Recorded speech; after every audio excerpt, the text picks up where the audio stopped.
Hello, मैं ERS के sir आप सभी का स्वागत करता हूँ आपके अपने यूट्यूब चैनल मैथमेटिक्स में। तो चलिए आज बात करते हैं यानी कि विश्वधारा मोटर का सभी प्रश्न को करेंगे जो एग्जाम में बार बार पूछा जाता है। जैसे कि स्क्रीन पे आप लोग देख रहे हैं, ये DMRC का पेपर है और सारा पेपर कवर होगा, चाहे DMRC हो, चाहे UPPCL हो, चाहे UPRVNL हो, सभी जितना टेक्निकल एग्जाम है यानी कि सारा प्रश्न यानी कि इस वीडियो में होने वाला है। तो आप लोग नए हैं तो चैनल को सब्सक्राइब करके वीडियो को ज़्यादा से ज़्यादा जरूर शेयर कीजिएगा। तो चलिए स्टार्ट करते हैं। आज का सबसे पहला प्रश्न लिखा हुआ है यानी कि डीसी शंट मोटर का उपयोग इनमें से किस में नहीं किया जाता है। तो दोस्तों देखिए, डीसी शंट मोटर का उपयोग जो करते हैं वो यानी कि लेथ मशीन में तो करते ही है, और दूसरा नंबर पर क्या दिया हुआ है, मशीन टूल्स में भी करते हैं। जबकि काश्तकारी यानी कि मशीन यानी कि वुड वर्किंग मशीन में भी यानी कि इसका उपयोग करते हैं, लेकिन इसका उपयोग जो है नहीं करते हैं, वो वाला बात हमसे यानी कि इसमें पूछ रहा है। ठीक है, तो नहीं की बात किया जाए तो इसका उपयोग जो है यानी कि ट्रेन्स में नहीं करते हैं। तो ऑप्शन नंबर इसका करेक्ट हो जाएगा यानी कि डी। ठीक है, यानी कि डीसी शंट मोटर का उपयोग जो है यानी कि इलेक्ट्रिक ट्रेन्स में नहीं किया जाता है। तो ऑप्शन इसका यानी कि डी सही हो जाएगा। अब चलिए आज का अगला प्रश्न पे बात करते हैं। मैं आप लोग को बता दूं, अगर आप लोग हमारे चैनल पर नए हैं तो चैनल को जरूर सब्सक्राइब कीजिएगा। तो चलिए आज का अगला प्रश्न दिया हुआ है कि एक सार्वभौमिक मोटर में परिवर्तित गति अभिलक्षण पाए जाते हैं क्योंकि यह क्या है। देखिए दोस्तों, ये क्या है, तो इसलिए यानी कि इसमें क्या गुण है जो इसमें परिवर्तित गति पाया जाता है। तो क्या है, ऑप्शन ए में दिया हुआ है पूर्णतः लेमिनेटेड के कारण, बी में दिया है डीसी और एसी आपूर्ति दोनों पर संचालित के कारण, सी में दिया है सीरीज वाउंड के कारण। ठीक है, क्या है यानी कि सीरीज वाउंड के कारण, और डी में दिया है कंपाउंड वाउंड के कारण। तो देखिए दोस्तों, इसका करेक्ट आंसर की बात किया जाए, सार्वभौमिक मोटर को यानी कि यूनिवर्सल मोटर कहते हैं, याद रखिएगा। ठीक है, यूनिवर्सल मोटर, क्या यूनिवर्सल मोटर को यानी कि सीरीज वाउंड कहा जाता है। ठीक है, सीरीज वाउंड ऑप्शन नंबर यानी कि इसका जो होगा यानी कि सी सही हो जाएगा। अब चलिए आज का अगला प्रश्न पे बात करते हैं। आज का 3 नंबर प्रश्न है डीसी श्रेणी मोटर में बल आघूर्ण किस प्रकार परिवर्तित होता है। तो दोस्तों डीसी श्रेणी मोटर में जो बल आघूर्ण परिवर्तित होता है वो आर्मेचर धारा के डायरेक्टिव समानुपाती होता है। ठीक है ना, एन प्रोपोर्शनल यानी कि आई स्क्वायर। तो ऐसा ऑप्शन किस में दिया हुआ है, तो ऐसा ऑप्शन नंबर यानी कि सी में दिया है, आर्मेचर धारा के वर्ग के अनुक्रमानुपाती होता है। ठीक है, अनुक्रमानुपाती का मतलब क्या हुआ, जो डायरेक्टली प्रोपोर्शनल हो। और अनुक्रमानुपाती का मतलब क्या हुआ, जो एक बट्टा में हो। जैसे एक बट्टा अगर आर स्क्वायर ऐसा तो ये क्या होगा, अनुपाती होता। लेकिन अनुक्रमानुपाती की बात किया जाए तो एन का डायरेक्टली प्रोपोर्शनल होता है। ठीक है, एन का डायरेक्टली प्रोपोर्शनल। तो इसका करेक्ट आंसर ऑप्शन सी हो जाएगा। कौन सा ऑप्शन नंबर यानी कि इसका सी हो जाएगा। अब चलिए आज का अगला प्रश्न पे बात करते हैं। आज का नेक्स्ट प्रश्न दिया हुआ है, निम्नलिखित में से कौन सी डीसी मोटर उच्च स्टार्टिंग बल आघूर्ण की आवश्यकता वाले अनुप्रयोगों के लिए सबसे उपयुक्त है। ठीक है, तो सबसे उपयुक्त की बात किया जा रहा है हमसे। ठीक है, क्या सबसे उपयुक्त की बात किया जा रहा है, तो कौन सा होगा। देखिए दोस्तों, ऐसा यानी कि जो इस ऑप्शन के हिसाब से अगर देखा जाए तो वाउंड प्लेट का गति उतना नहीं होता है। ठीक है, डिफरेंशियल का भी नहीं होता है, और शंट तो यानी कि कांस्टेंट स्पीड वाला मोटर होता है। एक बच का यानी कि सीरीज मोटर। कौन सा, series motor, option number B. इसका करेक्ट आंसर जो होगा यानी कि बी हो जाएगा। यानी कि सीरीज मोटर को कभी भी बिना लोड का या बिना भार को नहीं स्टार्ट करना चाहिए। ठीक है, अगर बिना लोड और भार को स्टार्ट करेंगे तो भयानक स्पीड पकड़ लेता है, इसलिए उसको बिना लोड पे जो है स्टार्ट नहीं किया जाता। अब चलिए अगला प्रश्न क्या है उस पर बात करते हैं। अगला प्रश्न दिया हुआ है, इससे पहले आप लोगों को बता दूं, अगर नए हैं तो चैनल को जरूर सब्सक्राइब कीजिएगा और अपने दोस्तों तक वीडियो को ज़्यादा से ज़्यादा जरूर शेयर कीजिएगा। नीचे दिए गए अनुप्रयोगों के लिए डीसी श्रेणी मोटर का सबसे उपयुक्त उपयोग क्या है। तो दोस्तों श्रेणी मोटर का जो उपयोग होता है, ठीक है, यानी कि उच्च लोड पर क्या करता है श्रेणी मोटर, उच्च लोड है ना, उच्च लोड पे, ठीक है, उच्च लोड पे यानी कि उच्च गति की आवश्यकता होता है। ठीक है, उच्च गति का याद रखिएगा, उच्च लोड पे उच्च गति, उच्च लोड पे उच्च गति। ऐसा नहीं है कि जैसे कि यानी कि लोड ज़्यादा है तो स्पीड कम हो जाएगा, ऐसा इसमें यानी कि खासियत नहीं है डीसी श्रेणी मोटर में। ठीक है, तो इसका करेक्ट आंसर ऐसा ऑप्शन किस में दिया हुआ है, यानी कि निम्न लोड पर निम्न गति, ऐसा तो नहीं है। उच्च लोड पर निम्न गति, ऐसा भी नहीं है। उच्च लोड पर उच्च गति की आवश्यकता है, एकदम सही है भाई। ऑप्शन नंबर इसका यानी कि सी सही हो जाएगा। कौन सा ऑप्शन यानी कि सी सही हो जाएगा। अब चलिए आज का अगला प्रश्न पे बात करते हैं। मैं आप लोगों को बता दूं, अगर नए हैं तो चैनल को सब्सक्राइब करके वीडियो को ज़्यादा से ज़्यादा जरूर शेयर कीजिएगा। आज का अगला प्रश्न है, निम्नलिखित मशीनों में से किसका उपयोग लकड़ी के रंधे, वृत्ताकार आरी और एमजी सेट में किया जाता है। तो दोस्तों यानी कि एमजी सेट की अगर बात किया जाए, ठीक है, किसका उपयोग किया जाता है, कौन सा मोटर का उपयोग किया जाता है, ठीक है, कौन सा मोटर का उपयोग किया जाता है। तो आप लोग कमेंट करके कमेंट बॉक्स में भी ज़रूर बताइए। और मैं आप लोगों को बता दूं, ऐसा जो करते हैं इस मोटर का उपयोग करते हैं, यानी कि सिंगल फेज मोटर का तो नहीं करते हैं, यानी कि डीसी श्रेणी मोटर का भी नहीं करते हैं और डीसी कंपाउंड मोटर का भी नहीं करते हैं, लेकिन यानी कि शंट मोटर का उपयोग यानी कि एमजी सेट में किया जाता है। किसका, शंट मोटर का। ऑप्शन इसका यानी कि सी सही हो जाएगा। अब चलिए आज का अगला प्रश्न पे बात करते हैं।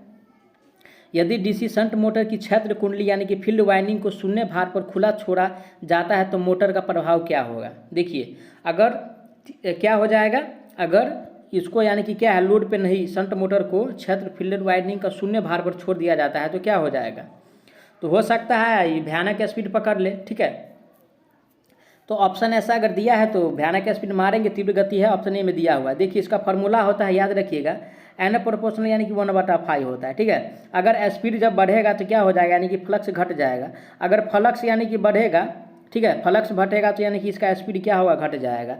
तो यानी कि फील्ड को खुला छोड़ा जाता है तो तीव्र गति से चलेगा। ऑप्शन इसका यानी कि ए सही हो जाएगा, ठीक है। अब चलिए आज का अगला प्रश्न पे बात करते हैं। डीसी मोटर की गति इनमें से किसके व्युत्क्रमानुपाती होती है, ठीक है। तो डीसी मोटर का जो गति होता है, मैंने फार्मूला बताया ही, n प्रोपोर्शनल 1/5 होता है। तो फ्लक्स का क्या होगा, व्युत्क्रमानुपाती हो जाएगा, ठीक है, व्युत्क्रमानुपाती। तो ऑप्शन किस में दिया हुआ है, फ्लक्स, तो ऑप्शन नंबर यानी कि डी में दिया है। इसका करेक्ट आंसर यानी कि डी हो जाएगा। अब चलिए आज का अगला प्रश्न पे बात करते हैं। आज का अगला प्रश्न दिया हुआ है, निम्न में से कौन सा एक डीसी मोटर द्वारा अधिक शक्ति उत्पन्न करेगा, ठीक है। जब पक्ष ईएमएफ प्रयुक्त ईएमएफ के दुगुना हो, जब पक्ष प्रयुक्त ईएमएफ का आधा हो, ठीक है भाई। जब यानी कि ईएमएफ की बात किया जाए तो अगर पक्ष ईएमएफ यानी कि पीछे वाला, ठीक है ना, याद रखिएगा, पक्ष ईएमएफ अगर आरोपित ईएमएफ का अगर आधा होगा, ठीक है, यानी कि पक्ष ईएमएफ जो होगा प्रयुक्त वोल्टेज का, ठीक है, यानी कि आधा होगा, 1/2 होगा, तो क्या होगा, यानी कि मोटर का जो होगा यानी कि अधिकतम शक्ति उत्पन्न करेगा। तो ऐसा ऑप्शन नंबर किस में दिया हुआ है, तो ऐसा यानी कि ऑप्शन नंबर यानी कि बी में दिया हुआ है। क्या दिया हुआ है, जब पल्स ईएमएफ यानी कि प्रयुक्त वोल्टेज का आधा होगा। तो इसका करेक्ट आंसर की बात किया जाए तो ऑप्शन नंबर यानी कि बी सही हो जाएगा। अब चलिए आज का अगला प्रश्न पे बात करते हैं। इससे पहले आप लोगों को बता दूं, अगर नए हैं तो चैनल को सब्सक्राइब करके वीडियो को ज़्यादा से ज़्यादा जरूर शेयर कीजिएगा। आज का 14 नंबर प्रश्न है, निम्नलिखित में से कौन सा एक डीसी मोटर में पल्स ईएमएफ और धारा के बीच के संबंध को परिभाषित करता है।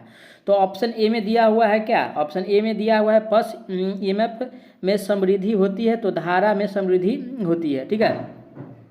चलिए आगे अब क्या है, देखिए, पल्स ईएमएफ में हर्ष होता है तो धारा में समृद्धि होता है। आगे क्या है, नेक्स्ट ऑप्शन, पल्स ईएमएफ में समृद्धि होती है तो धारा में यानी कि क्या स्थिर रहता है, धारा स्थिर रहता है। तो इसका करेक्ट आंसर की बात किया जाए तो ऑप्शन नंबर यानी कि सी हो जाएगा। कौन सा, ऑप्शन नंबर यानी कि सी हो जाएगा, ठीक है। कौन सा, ऑप्शन नंबर यानी कि सी हो जाएगा, ठीक है। अब चलिए आज का अगला प्रश्न पे बात करते हैं। कम्यूटेटर का हिस्सा है। दोस्तों कम्यूटेटर का हिस्सा क्या होता है, कम्यूटेटर यानी कि किस मोटर का हिस्सा होता है, यानी कि डीसी मोटर का, इंडक्शन मोटर का, सिंक्रोनस मोटर का और ट्रांसफार्मर का। तो दोस्तों यानी कि कम्यूटेटर जो होता है यानी कि डीसी मोटर का हिस्सा होता है। किसका, डीसी मोटर का हिस्सा होता है। इसका correct answer option number A हो जाएगा, ठीक है। अब चलिए आज का अगला प्रश्न। दोस्तों आप लोग स्क्रीन पे देखते चलिएगा कि कौन कौन एग्जाम में क्वेश्चन आया हुआ है। ये एसएससी एआईएलएम का एग्जाम में 14/3/2020 शिफ्ट 3 का क्वेश्चन है, ठीक है।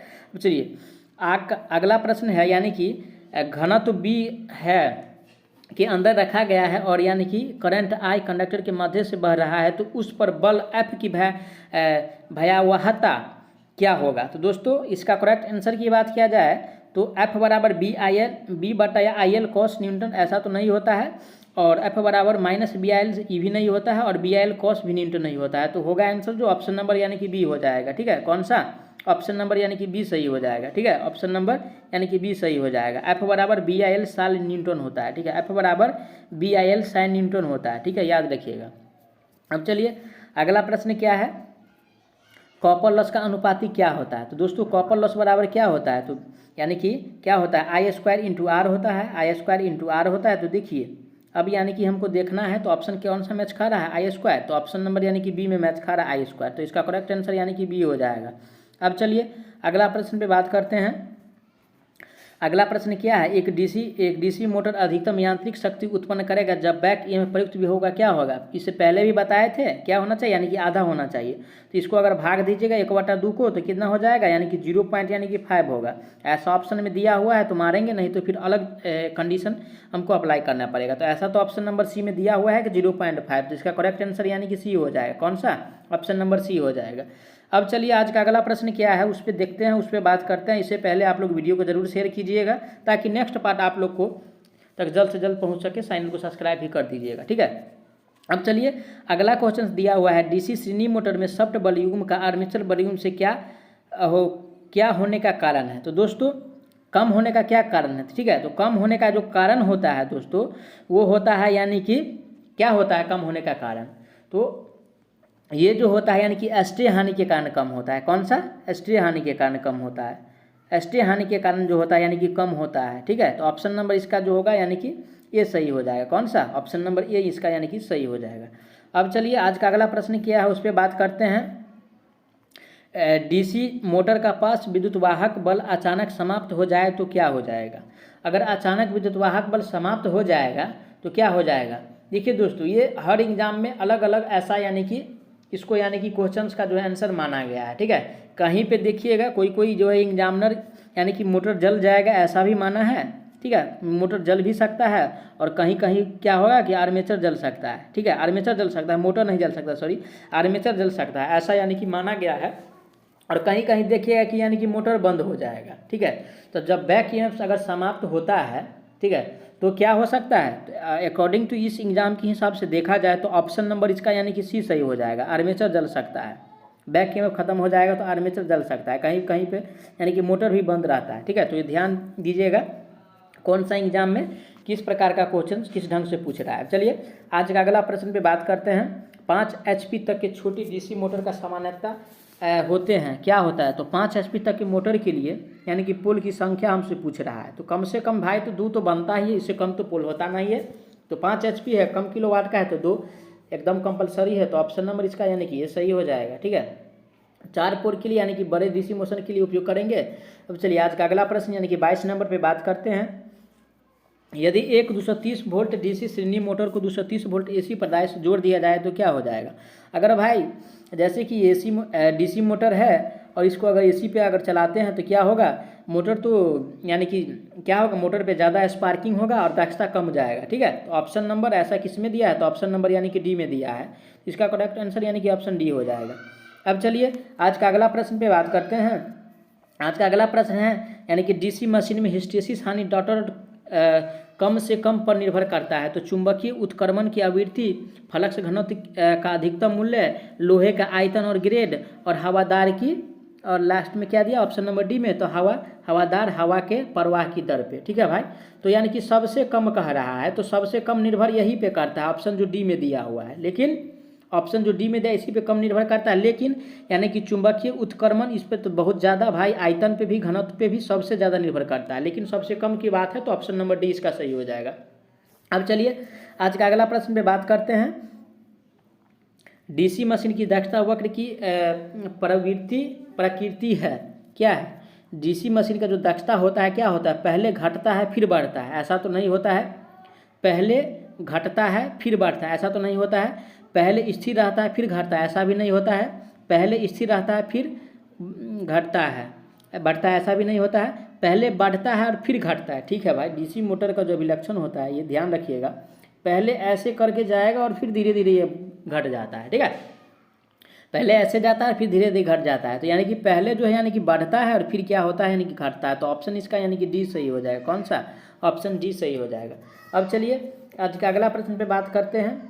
स्थिर चाल मोटर का स्टार्टर के साथ उपयोग किया जाता है। स्थिर चाल मोटर के साथ स्टार्टर उपयोग किया जाता है। तो स्थिर चाल मोटर किसको कहते हैं? तो यानी कि शंट मोटर को कहते हैं। किसको? शंट मोटर को कहते हैं। और शंट मोटर में जो स्टार्टर का प्रयोग करेंगे, कौन सा स्टार्टर का प्रयोग करेंगे? तो शंट मोटर में जो स्टार्टर का प्रयोग करेंगे वो यानी कि 3 पॉइंट भी होता है और यानी कि 4 पॉइंट भी होता है। तो अकॉर्डिंग टू ऑप्शन के हिसाब से देखा जाए तो इसको यानी कि ये एग्जामिनर जो है यानी कि 3 माना हुआ है, ठीक है। तो ऑप्शन नंबर यानी कि इसका बी सही हो जाएगा, ठीक है, बी हो जाएगा। अब चलिए आज का अगला प्रश्न पे बात करते हैं। छोटी मशीन के लिए डिश धारा मशीन का योग बना किससे होता है? तो दोस्तों छोटी मशीन के लिए जो उयोग बना होता है यानी कि कास्ट आयरन से बना होता है। किससे? यानी कि कास्ट आयरन से बना होता है। वहीं पे बड़ी मोटर की बात किया जाए तो किससे बना होता है? जो कास्ट स्टील से बना होता है। तो छोटी मोटर का पूछ रहा है कम किलोवाट का, तो ऑप्शन नंबर इसका यानी कि ये सही हो जाएगा। कौन सा ऑप्शन?